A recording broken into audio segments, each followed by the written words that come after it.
വിശുദ്ധ ലൂക്കാ എഴുതിയ സുവിശേഷം അധ്യായം 8. യേശുവിനെ അനുഗമിച്ച സ്ത്രീകൾ. അതിനുശേഷം യേശു പട്ടണങ്ങളിലും ഗ്രാമങ്ങളിലും ചുറ്റി സഞ്ചരിച്ച് പ്രസംഗിക്കുകയും ദൈവരാജ്യത്തിൻ്റെ സുവിശേഷം അറിയിക്കുകയും ചെയ്തു. 12 പേരും അവനോടുകൂടെ ഉണ്ടായിരുന്നു.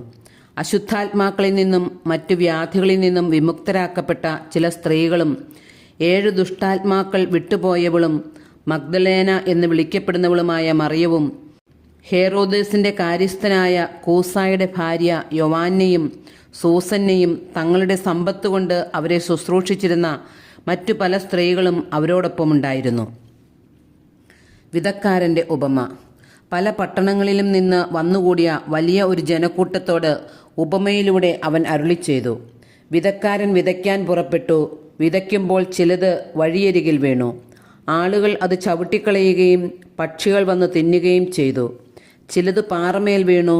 അത് മുളച്ചു വളർന്നെങ്കിലും നനവില്ലാതിരുന്നതുകൊണ്ട് ഉണങ്ങിപ്പോയി. ചിലത് മുൾച്ചെടികൾക്കിടയിൽ വീണു. മുൾച്ചെടികൾ അതിനോടൊപ്പം വളർന്ന് അതിനെ ഞെരുക്കിക്കളഞ്ഞു. ചിലത് നല്ല നിലത്ത് വീണു. അത് വളർന്ന് 100 മേനി ഫലം പുറപ്പെടുവിച്ചു.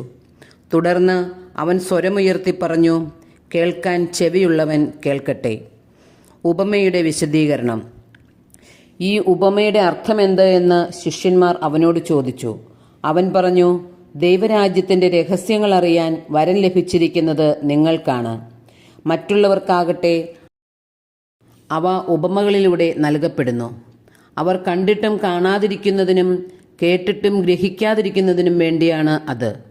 ഉപമ ഇതാണ്: വിത്ത് ദൈവവചനമാണ്. ചിലർ വചനം ശ്രവിച്ചെങ്കിലും അവർ വിശ്വസിക്കുകയോ രക്ഷപ്പെടുകയോ ചെയ്യാതിരിക്കുവാൻ വേണ്ടി പിശാച് വന്ന് അവരുടെ ഹൃദയങ്ങളിൽ നിന്ന് വചനം എടുത്തു കളയുന്നു. ഇവരാണ് വഴിയരികിൽ വീണ വിത്ത്. പാറയിൽ വീണത് വചനം കേൾക്കുമ്പോൾ സന്തോഷത്തോടെ അത് സ്വീകരിക്കുന്നവരാണ്. എങ്കിലും അവർക്ക് വേരുകളില്ല. അവർ കുറേ നാളത്തേക്ക് വിശ്വസിക്കുന്നു. എന്നാൽ പ്രലോഭനങ്ങളുടെ സമയത്ത് അവർ വീണുപോകുന്നു. മുള്ളുകളുടെ ഇടയിൽ വീണത് വചനം കേൾക്കുന്നെങ്കിലും ജീവിത ക്ലേശങ്ങൾ, സമ്പത്ത്, സുഖഭോഗങ്ങൾ എന്നിവ വചനത്തെ ഞെരുക്കിക്കളയുന്നതുകൊണ്ട് ഫലം പുറപ്പെടുവിക്കാത്തവരാണ്. നല്ല നിലത്ത് വീണതോ വചനം കേട്ട് ഉത്കൃഷ്ടവും നിർമ്മലവുമായ ഹൃദയത്തിൽ അത് സംഗ്രഹിച്ച് ക്ഷമയോടെ ഫലം പുറപ്പെടുവിക്കുന്നവരാണ്. ദീപം മറച്ചുവെക്കരുത്. ആരും വിളക്ക് കൊളുത്തി പാത്രം കൊണ്ട് മൂടുകയോ കട്ടിലിനടിയിൽ വയ്ക്കുകയോ ചെയ്യുന്നില്ല. മറിച്ച് അകത്ത് പ്രവേശിക്കുന്നവർക്ക് വെളിച്ചം കാണാൻ അത് പീഠത്തിന്മേൽ വയ്ക്കുന്നു. മറഞ്ഞിരിക്കുന്നതൊന്നും വെളിപ്പെടാതിരിക്കുകയില്ല. അറിയപ്പെടാതെയും വെളിച്ചത്ത് വരാതെയും ഇരിക്കുന്ന രഹസ്യവുമില്ല. ആകയാൽ നിങ്ങൾ എപ്രകാരമാണ് കേൾക്കുന്നതെന്ന് സൂക്ഷിച്ചുകൊള്ളുവേൻ. എന്തെന്നാൽ ഉള്ളവന് പിന്നെയും നൽകപ്പെടും, ഇല്ലാത്തവനിൽ നിന്ന് ഉണ്ടെന്ന് അവൻ വിചാരിക്കുന്നതുകൂടെയും എടുക്കപ്പെടും. യേശുവിൻ്റെ അമ്മയും സഹോദരരും. അവൻ്റെ അമ്മയും സഹോദരരും അവനെ കാണാൻ വന്നു. എന്നാൽ ജനക്കൂട്ടം നിമിത്തം അവൻ്റെ അടുത്ത് എത്താൻ കഴിഞ്ഞില്ല. നിന്റെ അമ്മയും സഹോദരരും നിന്നെ കാണാൻ ആഗ്രഹിച്ച് പുറത്തു നിൽക്കുന്നു എന്ന് അവർ അവനെ അറിയിച്ചു. അവൻ പറഞ്ഞു, ദൈവവചനം ശ്രവിക്കുകയും അതനുസരിച്ച് പ്രവർത്തിക്കുകയും ചെയ്യുന്നവരാണ് എൻ്റെ അമ്മയും സഹോദരരും. കൊടുങ്കാറ്റിനെ ശാന്തമാക്കുന്നു. ഒരു ദിവസം യേശുവും ശിഷ്യന്മാരും വഞ്ചിയിൽ കയറി. നമുക്ക് തടാകത്തിൻ്റെ മറുകരയ്ക്ക് പോകാം എന്ന് അവൻ പറഞ്ഞു. അവർ പുറപ്പെട്ടു. അവർ തുഴഞ്ഞുകൊണ്ടിരുന്നപ്പോൾ അവൻ ഉറങ്ങുകയായിരുന്നു. അപ്പോൾ തടാകത്തിൽ കൊടുങ്കാറ്റുണ്ടായി. വഞ്ചിയിൽ വെള്ളം കയറി. അവർ അപകടത്തിലായി. അവർ അടുത്തു വന്ന്, ഗുരു ഗുരു, ഞങ്ങൾ നശിക്കുന്നു എന്ന് പറഞ്ഞ് അവനെ ഉണർത്തി. അവൻ എഴുന്നേറ്റ് കാറ്റിനെയും തിരകളെയും ശാസിച്ചു. അവ നിലച്ചു. ശാന്തതയുണ്ടായി. അവൻ അവരോട് ചോദിച്ചു, നിങ്ങളുടെ വിശ്വാസം എവിടെ? അവർ ഭയന്ന് അത്ഭുതത്തോടെ അന്യോന്യം പറഞ്ഞു, ഇവൻ ആരാണ്? കാറ്റിനോടും വെള്ളത്തോടും ഇവൻ കൽപ്പിക്കുകയും അനുസരിക്കുകയും ചെയ്യുന്നല്ലോ.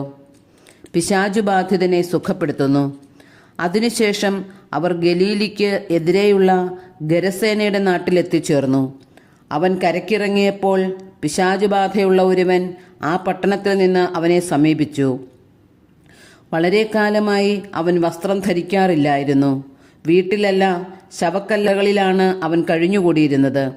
യേശുവിനെ കണ്ടപ്പോൾ അവൻ നിലവിളിച്ചുകൊണ്ട് അവൻ്റെ മുമ്പിൽ വീണ് ഉറക്കെ പറഞ്ഞു, യേശുവേ, അത്യുന്നതനായ ദൈവത്തിൻ്റെ പുത്ര, നീ എന്തിന് എൻ്റെ കാര്യത്തിൽ ഇടപെടുന്നു?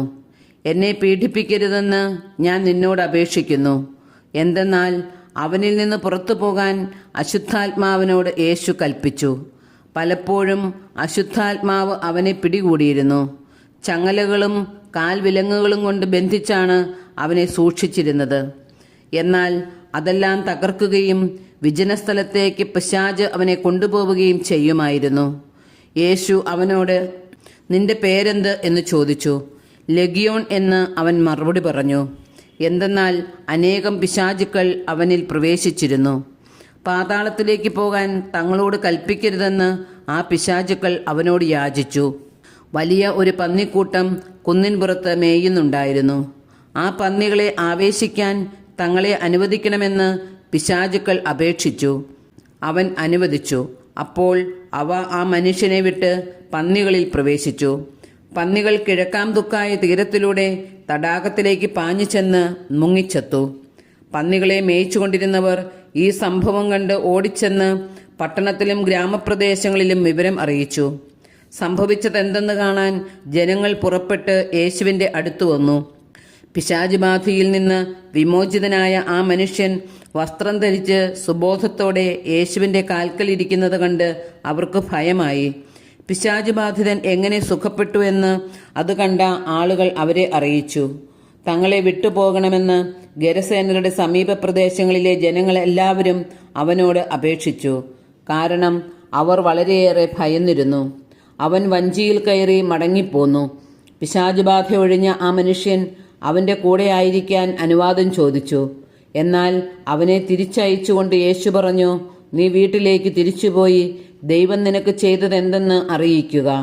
അവൻ പോയി യേശു തനിക്ക് വേണ്ടി ചെയ്ത കാര്യങ്ങൾ പട്ടണം മുഴുവൻ പ്രസിദ്ധമാക്കി. രക്തസ്രാവക്കാരി സുഖം പ്രാപിക്കുന്നു. ജായ്റോസിന്റെ മകളെ പുനർജീവിപ്പിക്കുന്നു. യേശു തിരിച്ചു വന്നപ്പോൾ ജനക്കൂട്ടം അവനെ സ്വാഗതം ചെയ്തു. എല്ലാവരും അവനെ കാത്തിരിക്കുകയായിരുന്നു. അപ്പോൾ സിനഗോഗിലെ ഒരധികാരിയായ ജായ്റോസ് യേശുവിൻ്റെ കാൽക്കൽ വീണ് തൻ്റെ വീട്ടിലേക്ക് ചെല്ലണമെന്ന് അപേക്ഷിച്ചു. 12 വയസ്സോളം പ്രായമുള്ള അവൻ്റെ ഏകപുത്രി ആസന്നമരണയായിരുന്നു. അവൻ പോകുമ്പോൾ ജനങ്ങൾ ചുറ്റും കൂടി അവനെ തിക്കിയിരുന്നു. അപ്പോൾ 12 വർഷമായി രക്തസ്രാവമുണ്ടായിരുന്നവളും ആർക്കും സുഖപ്പെടുത്താൻ കഴിയാതിരുന്നവളുമായ ഒരു സ്ത്രീ പിന്നിലൂടെ വന്ന് അവൻ്റെ വസ്ത്രത്തിൻ്റെ വിളിമ്പിൽ സ്പർശിച്ചു. തൽക്ഷണം അവളുടെ രക്തസ്രാവം നിലച്ചു. യേശു ചോദിച്ചു, ആരാണ് എന്നെ സ്പർശിച്ചത്? ആരും മിണ്ടിയില്ല. അപ്പോൾ പത്രോസ് പറഞ്ഞു, ഗുരു, ജനക്കൂട്ടം ചുറ്റും കൂടി നിന്നെ തിക്കുകയാണല്ലോ. യേശു പറഞ്ഞു, ആരോ എന്നെ സ്പർശിച്ചു. എന്നിൽ നിന്ന് ശക്തി നിർഗമിച്ചിരിക്കുന്നു എന്ന് ഞാൻ അറിയുന്നു. മറയ്ക്കാൻ സാധിക്കില്ലെന്ന് കണ്ടപ്പോൾ അവൾ വിറയലോടെ വന്ന് അവൻ്റെ കാൽക്കൽ വീണ് താൻ അവനെ എന്തിനു സ്പർശിച്ചു എന്നും എങ്ങനെ പെട്ടെന്ന് സുഖമാക്കപ്പെട്ടു എന്നും എല്ലാ ജനങ്ങളുടെയും മുമ്പാകെ പ്രസ്താവിച്ചു. അവൻ അവളോട് പറഞ്ഞു, മകളെ, നിന്റെ വിശ്വാസം നിന്നെ രക്ഷിച്ചിരിക്കുന്നു. സമാധാനത്തോടെ പോവുക. അവൻ സംസാരിച്ചു കൊണ്ടിരിക്കുമ്പോൾ സിനഗോഗ് അധികാരിയുടെ വീട്ടിൽ നിന്ന് ഒരാൾ വന്നു പറഞ്ഞു, നിന്റെ മകൾ മരിച്ചുപോയി. ഗുരുവിനെ ഇനിയും ബുദ്ധിമുട്ടിക്കേണ്ട. യേശു ഇത് കേട്ടു പറഞ്ഞു, ഭയപ്പെടേണ്ട, വിശ്വസിക്കുക മാത്രം ചെയ്യുക, അവൾ സുഖം പ്രാപിക്കും. അവൻ വീട്ടിലെത്തിയപ്പോൾ തന്നോടുകൂടി അകത്ത് പ്രവേശിക്കാൻ പത്രോസിനെയും യോഹന്നാനെയും യാക്കോബിനെയും പെൺകുട്ടിയുടെ പിതാവിനെയും മാതാവിനെയും അല്ലാതെ മറ്റാരെയും അനുവദിച്ചില്ല. എല്ലാവരും കരയുകയും അവളെക്കുറിച്ച് വിലപിക്കുകയും ചെയ്തുകൊണ്ടിരുന്നു. അവൻ പറഞ്ഞു, കരയേണ്ട, അവൾ മരിച്ചിട്ടില്ല, ഉറങ്ങുകയാണ്.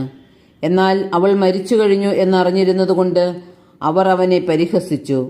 അവൻ അവളുടെ കൈക്ക് പിടിച്ച് അവളെ വിളിച്ചുകൊണ്ട് പറഞ്ഞു, ബാലികെ, എഴുന്നേൽക്കുക. അപ്പോൾ അവളുടെ ജീവൻ തിരിച്ചു വന്നു. ഉടനെ അവൾ എഴുന്നേറ്റിരുന്നു. അവൾക്ക് ആഹാരം കൊടുക്കാൻ അവൻ നിർദ്ദേശിച്ചു. അവളുടെ മാതാപിതാക്കന്മാർ അത്ഭുതസ്തബ്ധരായി. ഈ സംഭവം ആരോടും പറയരുതെന്ന് അവൻ കൽപ്പിച്ചു.